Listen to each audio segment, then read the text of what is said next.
আলাইকুম। কেমন আছেন? এই তো আছি আলহামদুলিল্লাহ। আজকে তো রেজাল্ট হইলো, আমার ছেলে জিকে 5 পেয়েছে। হ্যাঁ হ্যাঁ, মিষ্টি খাওয়াবো তো, নিয়ে আসবো নিয়ে আসবো। আচ্ছা ঠিক আছে ঠিক আছে। কি বাবা, এখানে কইছে ঘুমাচ্ছ কেন? আজকে তো রেজাল্ট হয়েছে, কি করলা? আমার ছেলে তো জিকে 5 পেয়েছে, তুমি কি করলা? কি ফেল আসছে? কথা বলো না কেন? সবসময় তো দেখি এখানে বসে থাকো, কথা বলো না কেন? কি ফেল আসছে নাকি? আসসালামু আলাইকুম। ইসলাম ভাই সাহেব, কেমন আছেন? আমার ছেলে তো এবার পরীক্ষায় জিপিএ 5 পেয়েছে। তো আপনার ছেলে কি করলো? শুনলাম, ওর সাথে কথা বললাম, কোনো উত্তর দেয় নাই, বসে বসে জিমায়।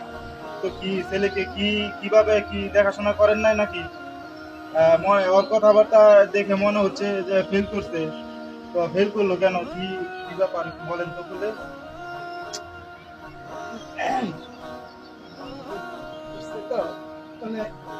ও, তাহলে আপনি ওই আপনার ছেলেকে রায় দিচ্ছেন না? দেখি আইফোন চালায়, ওইখানে বসা বসা মোবাইল চিপে। তো এইভাবে পড়াশোনা করলে পাস করবে নাকি? এই যে আমার ছেলে দেখেন, সে বাইরে ঘোরাফেরা করে না, পড়ার সময় পড়াশোনা করে, পড়ার টেবিলে থাকে রাত্রে, আজেবাজে ছেলেদের সাথে চলাফেরা করে না। তো জিপিএ 5 পেয়েছে। আপনার ছেলে দেখি সারাক্ষণ ওইখানে বসা মোবাইল টিপে, দিচ্ছেন আইফোন কিনে। এরপরে আপনার খোঁজ খবর রাখেন না। তো ফেল করবে না কি করবে? তো ফেল করছে, এটা অনেক বেশি করছে, অনেক বেশি করছে। তো সে তো পাস করার কথা না। আপনি কি ছেলেকে কি বানাতে চান? এরকম সন্তান বানায় তো সমাজের বোঝা বানাচ্ছেন। পরে তো আমাদের সমাজে সে নষ্ট করবে। সে আমাদের সন্তানের সাথে মিশে সে আমাদের সন্তানকে তার মতো বানাবে। কিরে জমিদারের ভূত, কই রে তুই? কি পাইছিস তুই? তোর রেজাল্ট কি? ওই ফইনের ভূতের রায়া প্লাস পায়, আর তুই এক পায় আপা অ্যাপল কিনবা, তুই আইফোন কিনবা না? মানুষের সামনে মুখ দেখাইতারি না তোমার লাগে? তোর লাগে মানুষ আসো মাইরে এলাম, তোর লাগে মুখ দেখাইতারি না আমি? ঘরে বাইরে কইছি তোর সারা ভাই খিদে করে তাই তাই খারাপ তোর মাইরে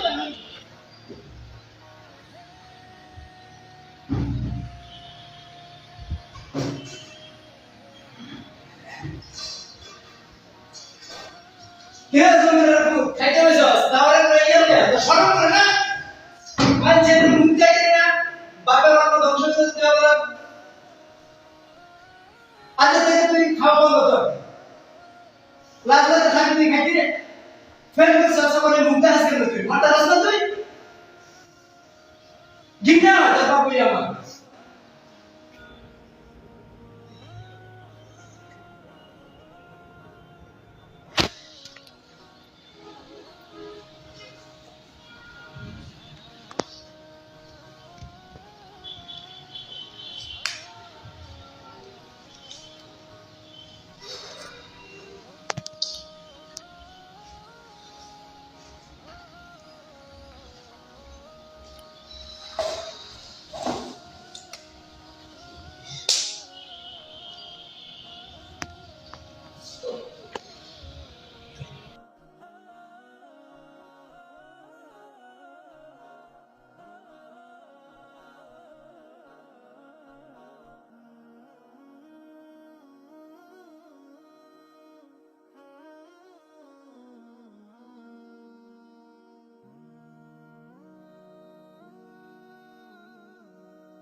আত্মহত্যা মহাপাপ।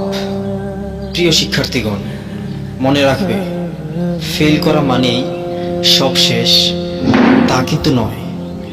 তোমাদের সামনে প্রচুর সময় রয়েছে। আজকের এই পরিস্থিতি থেকে শিক্ষা নিয়ে নতুন করে শুরু করো।